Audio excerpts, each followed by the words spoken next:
जे अतु दिसम नितो शांति बनुआ न्याय बनुआ जुमिद बनुआ और ओंडे उल्टे लेकान कमी को चला काना रुमु को आंधा पतियो पसनाव को और उनका के बुलु को हांडी परवा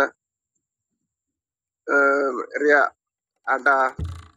तो तीना गान बुल माताल होड़ा कब्जा रे अतु दिसम राजनीतिक दलाल ठिकेदार दलाल माने मिद लेका दो अतु दिसम दो नौकान होड़ा कब्जा रे नितो दो पूरे पूरी अतु दो मेना ठिका आदो नोआ अतु दिसम नुकु जहां तीना दलाल बन चिन्हव के कोआ और नुकु दलालिक हेड दो हुयुक कना मझी जहां अतु रिनी मझी नितुम ते जहां तीना बनाव कना को सांगे मा वंश परंपरा कना को मझी अपन मझी उनका के मेना कोआ और उनको सांगे बुलु ako संविधान आइन कानून ना को बाको बुझाव ako और ओना बेड़ा रे आरहो नुकु तीना गान संगठन सामाजिक संगठन को बनाव रकाब काते उनकान को मझी को तला तला रे को मीटिंग बड़ा कोआ और उनको गे अड़ी को सरहाव कोआ उनको अतु दिसम रे उनको माने दिसम को दोहो आका अब समाज को दोहो आका तुरिन मुतुल खुंटी कना को माने अब बन नेले आका नितो धरिते जे नुकु अड़ी सब को सरहाव को अड़ी नोकाना संगठन हो चला कना उदाहरण लेकाते मिटी संगठन मेना जे नोय जहां को मैंने अपेसा panchayat extension to schedule area नितुम ते जहां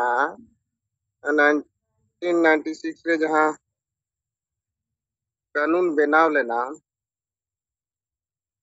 अदो ओना कानून आधार ते आदिवासी को ना शेड्यूल एरिया रे अड़ी लेकाना अधिकार जामेना और नोय अब पंचायत चुनाव करे माने ना पंचायत चुनाव रे आदिवासी को माने सीट पंचायत रे ब्लॉक रे जिला रे आदिवासी नितुम ते ओना सीट को रिजर्व पेना और उनको तीना गान अधिकार उनको तीना गान जिनिस को कमिया नोकाना कथा ओंडे मेना आदो नोआ नितुम ते संगठन को बनाव काते आदो अतु दिसम रेन हर को मेता कोआ जे ना लोकसभा ना विधानसभा सबसे ऊंचा ग्राम सभा माने जतो कोन सेना दो ग्राम सभा कना और उनी दो मची कना और नुई जहाना एमेना ओना के फाइनल उनका ते उनको दो आर को खुशी ᱧᱚᱜ ᱚᱪᱚ ᱠᱚᱣᱟ आदो कथा दो नोडे दो नोंका कना जे जहां पेशा कानून जाना मकनाय पार्लियामेंट खना उनीगे मेने इन दो आम दो पार्लियामेंट खनम सेना गया आदो नो नोंकान कथा को ओंडे को लय आकोआ तो मिल लेका नुकु गुजु रिया हर नुकु को संगठन बनाव काते को लय आकोआ यहाँ पेशा कानून पार्लियामेंट रे बनाव काते नहीं तो भारत रे नवा तिना 10टी राज्य रे लागू करना आदो नुकु जुदी उनका मेता को जे आपे पार्लियामेंट संगे पे सेना आपे और ओंडे खन को जाना मकना नवा कानून मा ओंडे खन गे जाना मकना तो अड़ी विचित्र कथा जे अब आदिवासी समाज रे हन नोकाना संगठन को जा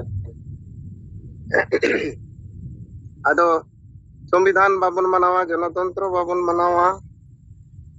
आइन कानून बाबन मनावा जतो लेकाना माने बड़ी कमी अतु रेगे हुयुक कना और नुकु को ऑक्सीजन को एमोक कना नुकु संगठन को बनाव रकाब काते आदो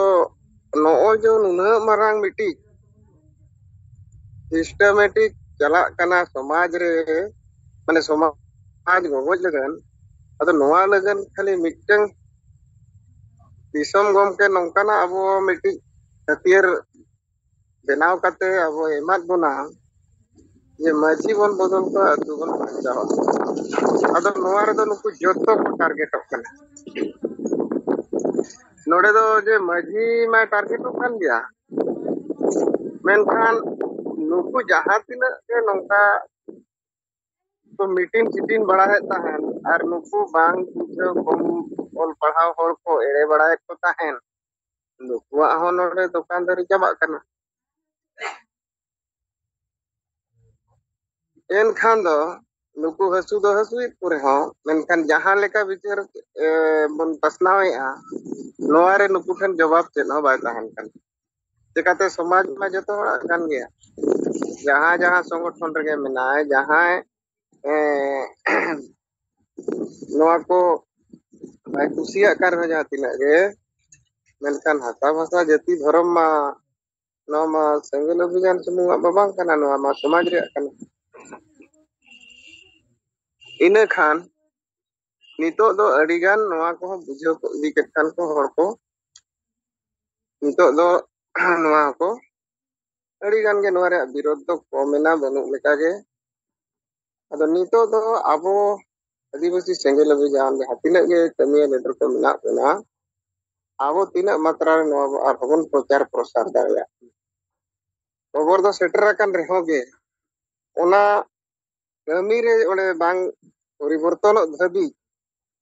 दोनो दो विचार रखा के तहन दरकार तबे एनांगे ओना दो ओले बदल दाड़िया और नोआ रे तिनाक गान जिनिस चो नौका नेलोगो कना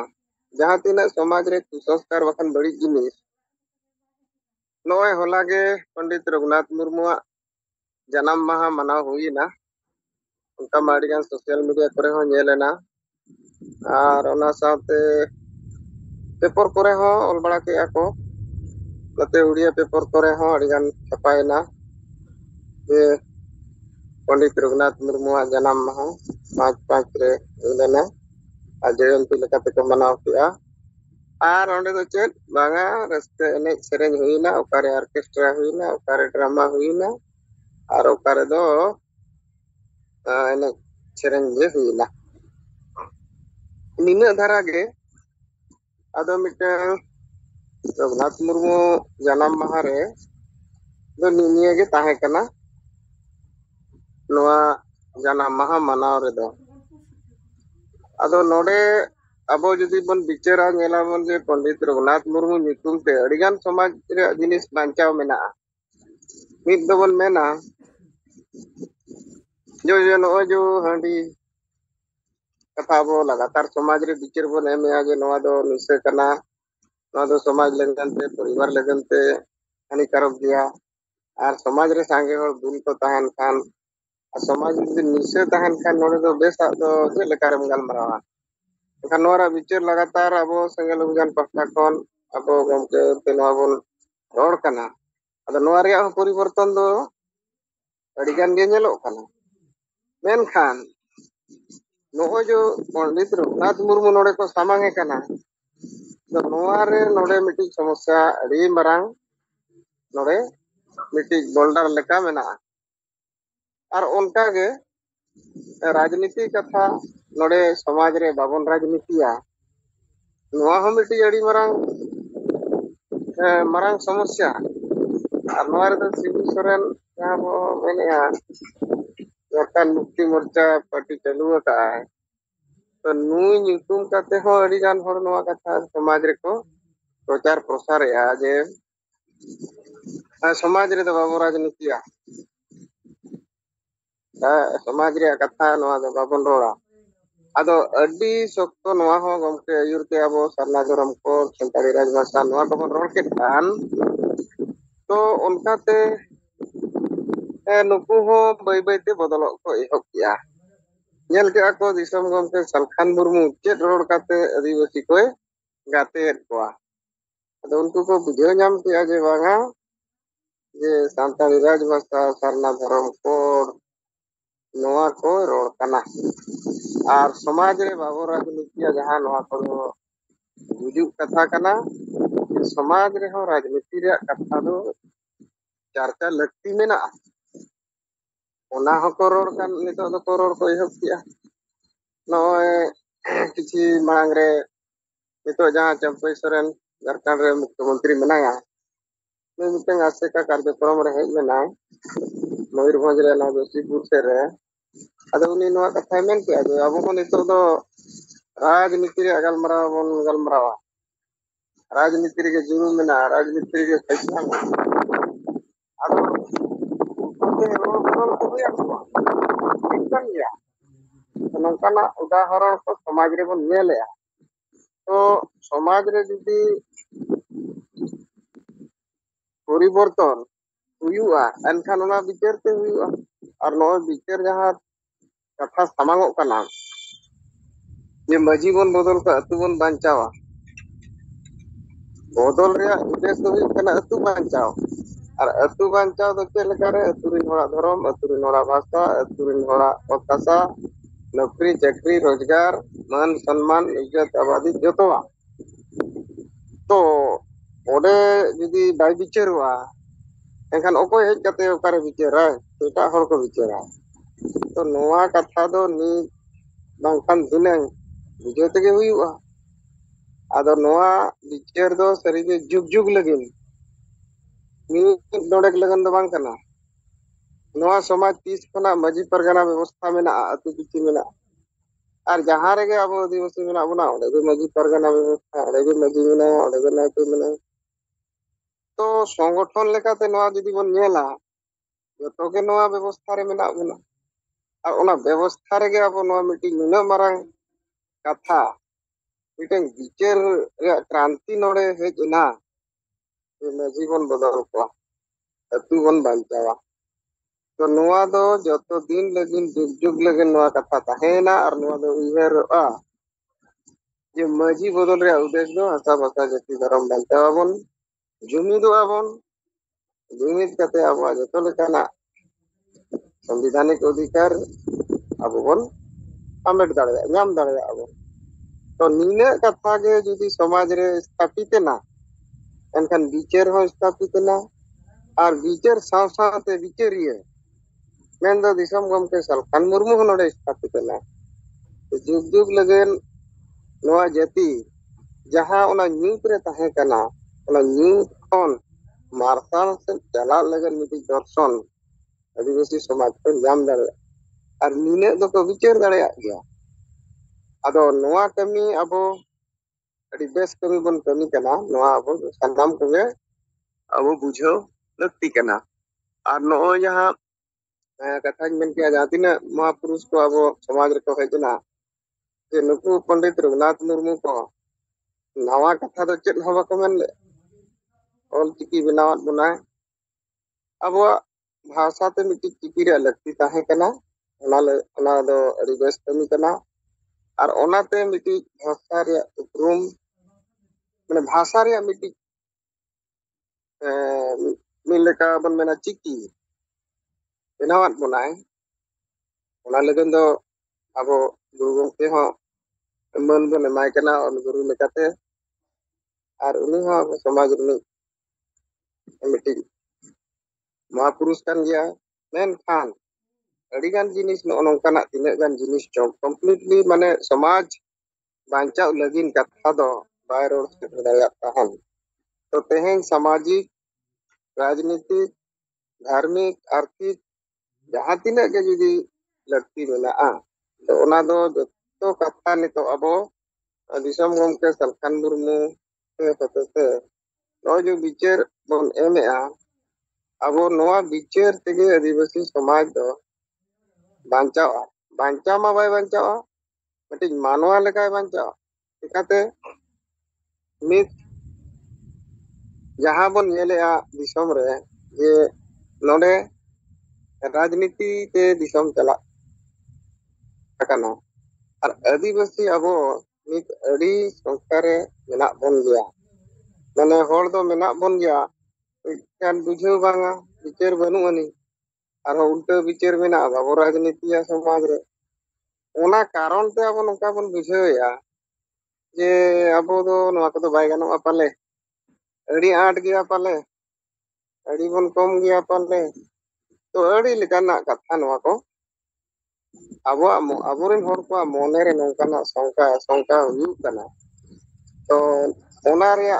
मूल कारण दो राजनीति रेया भोट रेया ठीक सही समझ बनू कारण ते तो आबो नितो बन बुझेव किया जे अतु रे मिद धाव जुदी गलमारा नोआ एहबोआ ओंडे जे सामाजिक परिवर्तन हुआ सामाजिक परिवर्तन होने का राजनीतिक परिवर्तन हुआ और ओंडे जे जुमिद बनाव रकाब लेनखान दिसम रेहो मिट्टी जुमिद मारांग जुमिद तिंगु दाड़िया तो नोआ जतो को परिवर्तन लगिन दो माजी बन बदल को अतु बन बांचावा नोआ कथा रे मेनाआ जतो समस्या जहां तिना गे आदिवासी समाज रे नितो मेनाआ नोआ लगन रान नाम तुत्या दिसम गमके और नोआ रान ते अतु ठीकु गिया चिकाते अतु रे अबो सनाम कोगे बन नेलेआ जे मिटें मजी तहन कना मेनखान बाद बाकी हर दो उनको बाको उयरे बाको विचारे जे उनकुआ धर्म चिका कना धर्म संविधान रे चेद मेनेआ हां झारखंड दिसम बन नाम किया ओंडे चेद हुई दरकार रा अनका गे अबो भाषा अष्टम सूची रे हुईना शामिल लेना ओनारे अबो चेद को लाभ नाम दरकार नितो चेद को हुई दरकार तो ओनारे चर्चा विचार अतु रे बनी एनकान दो हर धर्म रे चेद भाषा रे चेद और दिसम गमके सालखान मुर्मू नोआ को रोड़े रेहोगे ओना दो आजा कना तो नो नोकान अपन अपिन में नोका को उयर बड़ा जंग कना और बैरी लेकान को नुकु जहां तिना मेना को बैरी मा बाबन मेना नुकु मा मुरु बांग बुझावते ए आशा भाषा जाति धर्म बांग बुझावते नुकु दो बैरी लेका को रोड़ेगा अदो नुकु सोजे तेगे हुई अदो मा नितो लगिन इन पाटा कोन ताबो नियगे में अरदास जे नोआ दो ताबन आलो बंदोक मा अबो जून लास्ट ना मे लास्ट धाबी मिट्टी टारगेट ताबन मेना फर्स्ट टारगेट और ओना तायम अब सेकेंड टारगेट आरो चेक को हुआ ना गमके आरो ना नितो गमके तिकिन रेस्ट रे मेना किना अदो एनते रहो गे ना इने ते दो किन टिकुआ और ओना परे नेक्स्ट टारगेट इदी कते निश्चय जहाना गे ना दिस उदिस किन एमा बोना अदो नितो नो जो फर्स्ट टारगेट लेकाते बार बंगा रेया नो मे मासो नितो मा नो 5-6 तारीख हुईना और 25 दिन गान मेना अदो नोआ दो अबो देवाल लेखन टिपकुट हटिंग सोशल मीडिया करे मान करे नोआ दो लगातार के चलू दो का अबन और नोआ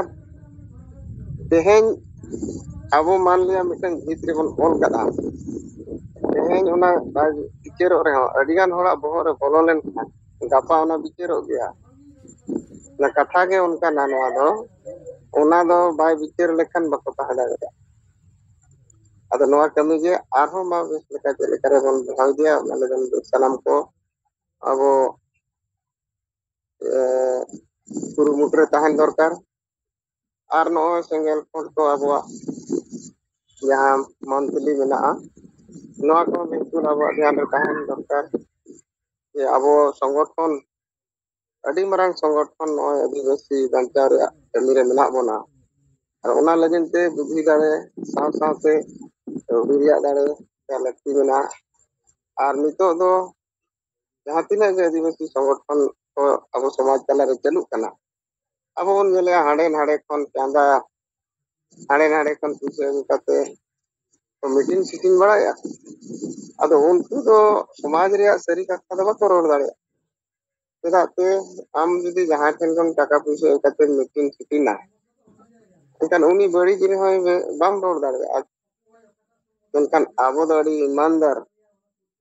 सरी मनेते बन कमी कना जे अबो नोआ समाज रे चेत बन चिका दाड़ेया इन चेद इन चिका दाड़ेया चेद गोइन एम दाड़ेया तो नोआ उजर कते अबो बन कमी कना और नोआ कमी रे प्रभाव समाज रे दो नेलोक कान गे अदो ओनाते अबो नोआ हो अबो ᱥᱟᱱᱟᱢ ᱠᱚᱜᱮ ᱫᱷᱮᱭᱟᱱ ᱵᱚᱱ ᱮᱢ ᱢᱟ ᱟᱵᱚ ᱡᱟᱦᱟᱸ ᱢᱚᱱᱛᱷᱞᱤ ᱯᱷᱚᱱᱰ ᱠᱚᱦᱚᱸ ᱛᱟᱵᱚᱱ ᱚᱱᱟ ᱠᱚᱱᱴᱤᱱᱤᱭᱩ ᱛᱟᱦᱮᱱ ᱢᱟ ᱡᱟᱦᱟᱸ ᱤᱫᱤ ᱠᱟᱛᱮ ᱟᱵᱚ ᱠᱟᱹᱢᱤ ᱟᱞᱚ ᱛᱟᱠᱮᱫᱚᱜ ᱢᱟ ᱥᱚᱢᱚᱥᱥᱟ ᱟᱞᱚᱵᱚᱱ ᱵᱩᱡᱷᱟᱹᱣ ᱢᱟ ᱟᱨ ᱜᱚᱢᱠᱮᱭᱟᱜ ᱱᱤᱛᱚᱜ ᱡᱟᱦᱟᱸ ᱦᱚᱲᱢᱚ ᱤᱫᱤ ᱠᱟᱛᱮ ᱱᱚᱜᱼᱚᱭ ᱤᱢᱯᱨᱩᱵᱷᱢᱮᱱᱴ ᱞᱟᱜᱟᱛᱟᱨ ᱟᱨᱠᱤᱱ ᱴᱷᱤᱠ ᱤᱫᱤᱜ ᱠᱟᱱ ᱜᱮᱭᱟ ᱟᱫᱚ ᱮᱱᱨᱮᱦᱚᱸ ᱩᱱᱠᱤᱱᱟᱜ ᱱᱤᱛᱚᱜ ᱠᱷᱚᱨᱪᱟ ᱠᱚᱢᱟ ᱛᱟᱦᱮᱱ ᱠᱟᱱ ᱜᱮᱭᱟ ᱨᱟᱱ ᱢᱩᱨᱜᱟᱹᱱ ᱠᱚᱨᱮᱱᱟᱜ ᱟᱨᱦᱚᱸ ᱰᱟᱠᱛᱟᱨ ᱠᱚ ᱟᱹᱰᱤ ᱞᱮᱠᱟᱱᱟᱜ ᱠᱚᱢᱤᱥᱚᱱ ko ᱚᱱᱟ ᱦᱤᱥᱟᱹᱵ ᱛᱟᱦᱮᱱ ᱨᱮᱭᱟᱜ ᱠᱚ ᱟᱫᱚ ᱚᱱᱟ ᱯᱟᱦᱴᱟ ᱠᱚᱦᱚᱸ ᱜᱚᱲᱚ ᱥᱚᱯᱚᱦᱚᱫ ᱥᱟᱱᱟᱢ ᱠᱚᱜᱮ ᱵᱚᱱ ᱡᱟᱹᱨᱤ ᱫᱚᱦᱚᱭ ᱢᱟ ᱟᱨ ᱱᱤᱛᱚᱜ ᱞᱟᱹᱜᱤᱫ ᱛᱟᱵᱚ ᱤᱧ ᱯᱟᱦᱴᱟ ᱠᱷᱚᱱ ᱤᱧᱟᱹᱜ ᱵᱤᱪᱟᱹᱨ ᱱᱤᱭᱟᱹ ᱠᱚ ᱥᱟᱢᱟᱝ ᱠᱟᱛᱮᱧ ᱢᱩᱪᱟᱹᱫᱮᱜᱼᱟ ᱥᱟᱱᱟᱢ ᱠᱚ ᱡᱚᱦᱟᱨ